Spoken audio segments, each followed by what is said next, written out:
او دا روجتی انسان با د قیامت په ورځ د جنت په یو خاص دروازه باندې ننوځي چې هغې ته څه ویلی کېږي؟ باب الریان. حدیث کې راځي، امام بخاری امام مسلم دا حدیث راوړی دی د سهل بن سعد رضی الله عنه. پیغمبر صلی الله علیه وسلم وی ان فی الجنة بابا یقال له الریان، په جنت کې یو دروازه ده چې هغې ته ریان ویلی کېږي. یدخل منه الصائمون یوم القیامه، په دې دروازه باندې به صرف روجتي خلک ورننوځي، روجهدار خلک به پې ننوځي، نور به نه نوځي، نور به په دې باندې نشي ننوتی. یقال این الصائمون، اواز به وشي الله د طرف نه، هغه کوم ځای کې دي هغه روجتیان، هغه روجې چې به یې نه وي هغه کوم ځای کې دي؟ فیقومون، نو صرف همدغه کسان پاسي. فاذا دخلوا اغلق، کله چې دوی ورننوځي دروازه به بنده شي. سوال دلته پیدا کېږي چې روجې خو هر مسلمان نیولي دي، څه خیال دی؟ روجې خو هر مسلمان نیولي دي. مطلب دلته دا دی چې کوم ځای کې دي هغه انسانان، هغه مسلمانان چې روجه نیوه د هغوی همیشه طریقه ده.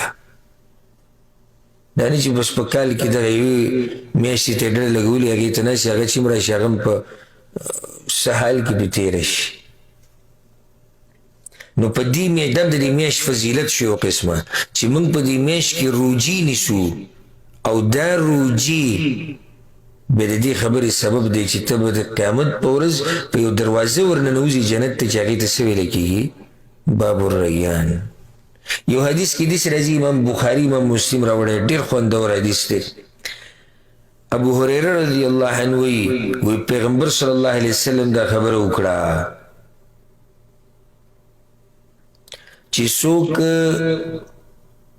منځګزاري ډېر منځونه کوي، دعی من باب الصلاه، د قیامت په ورځ به د جنت په دروازو کې د هغه دروازې نه دی راوبللی شي چې هغې ته باب الصلاه ویلی کېږي، د منځګزارو دروازه. ومن کان من اهل الجهاد، او څوک چې جهادونه والی، جهادونه ډېر کوي، دعی من باب الجهاد، د قیامت په ورځ به د جنت په دروازو کې د هغه دروازې نه راوبللی شي چې هغې ته باب الجهاد ویلی کېږي. ومن کان من اهل الصیام، او څوک چې ډېر روجې نیسي، دعی من باب الریان، دته به د باب الریان د طرف نه اواز کېږي.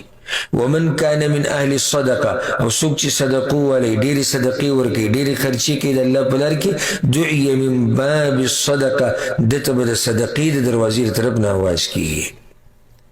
ابو بکر صدیق رضی الله عنه پاسېدو، وی یا رسول الله زما مور پلار دې په تاسو قرباني. دا خو صحیح شوه چې یو کس ته به د دروازې د طرف نه اواز کېږي. فهل یدعى احد من تلك الابواب، داسې څوک شته چې هغه ته د ټولو دروازو د طرف نه اواز کېږي، د ټولو دروازو د طرف نه؟ پیغمبر صلی الله علیه وسلم ورته نعم، داسې مسلمانان هم شته چې هره دروازه به ورته اواز کوي. وارجو ان تکون منهم، او ابو بکر تم پاکه خلکو کې هره دروازه. دا به اوس کوم درجې کې مسلمانان چې د جنت هره دروازه ورته اواز کوي، څومره اعمال به یې دا وي. والله که موږ د ځان سره سوچ وکړو چې کومه دروازه به موږ ته اواز کوي، نو د خپل ځان حقیقت به راته ښه ښکاره شي. که ته وایې چې صدقې والا دروازه، نو وګوره څومره صدقې ته ورکوې، زه حساب په خپله ولګوه. که ته وایې روجې والا، نو څومره روجې تا نیولي، ته نفلي روجې نیسې او که نه نیسې؟ که نه صرف د فرضي ته پروت یو، هغې کې هم کمزوری، هغې کې هم جګړې کې پښتانه وایي روجې سر ته وخته.